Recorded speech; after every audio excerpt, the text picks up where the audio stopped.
Vote গণনা শেষে প্রাথমিক ফলাফল প্রকাশিত হয়েছে জার্মানিতে।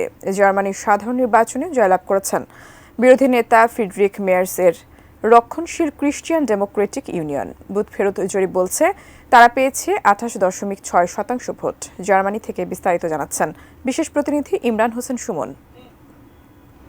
জার্মানির সংসদ নির্বাচনে ইতিমধ্যেই ফলাফল ঘোষণা হয়ে গেছে। প্রাথমিক ফলাফলে এগিয়ে আছে যারা সরকার গঠন করতে যাচ্ছে, তারা হলো সিডিইউ এবং সিএসইউ জোট।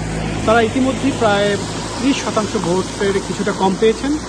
আর এই সরকার গঠন করতে হলে তাদেরকে জার্মানির যে পার্লামেন্ট রয়েছে সেখানে তাদেরকে কমপক্ষে 30%-এর বেশি ভোট পেতে হয়। দ্বিতীয় স্থানে রয়েছেন কট্টরপন্থী যে ডানপন্থীরা রয়েছেন, দক্ষিণমুখী যে দল বলা হয় তারা, এএফডি, তারা দ্বিতীয় স্থানে রয়েছেন। আর বর্তমান যিনি চ্যান্সেলর ছিলেন ওলফ শোলজ, তার দল বিপর্যয়ে পড়েছে এবং তারা তৃতীয় স্থান নির্ধারণের মধ্যে পড়েছেন এই আগাম জাতীয় সংসদ নির্বাচনে। পরবর্তী চ্যান্সেলর হওয়ার দৌড়ে এগিয়ে রয়েছেন ফ্রিডরিখ সেলজ।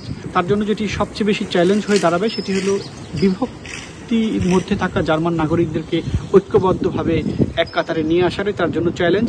এই ছিল জার্মান নির্বাচনের সবশেষ অবস্থা। Imran Hossain Suman, ATN news, Germany.